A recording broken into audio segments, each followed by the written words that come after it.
હમણાં એક છોકરીના લગ્ન થયા ને એટલે ઘરે રોકાવા જાય ને એટલે પહેલી વાર વળી રોકાયા ત્યાં મૂડલેસ બેઠી હતી એટલે એના મમ્મીએ કીધું કેમ બેટા આટલો બધો મૂડ ઓછો થઈ ગયો છે તારો, સાસરે કઈ તકલીફ તો નથી ને? બધાને એમ જ હોય કે આને દુઃખ દેવા જ લઈ જાય છે, પોતે ભોગવું હોય ને. અને અત્યારની જનરેશનને કેવું છે, એક જનરેશન કે જ્યારેથી વહુ તરીકે આવ્યા ને ત્યારે એને સાસુ હારી નો મળી, અને હવે સાસુ બહેના થઈને વહુ હારી નો મળી. જાય તો જાય ક્યાં બિચારા.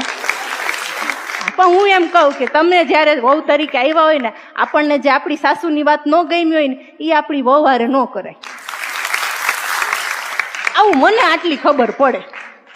પણ હું શું ઓલે હા એટલે દીકરી આમ બેઠી હતી મોઢું લટકાવીને, એટલે મમ્મી કે બેટા સાસરે બહુ દુઃખ છે? ના ના એ કે મમ્મી કે કેમ તારી સાસુ તને બહુ હેરાન કરે છે?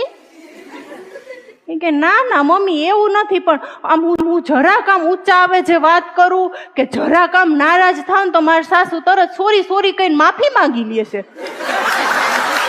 હારું કે બાજવાનો મૂડ જ નથી રહેતો. કેવા કેવા અરમાનો હોય છે અમુક છોકરીઓના તો.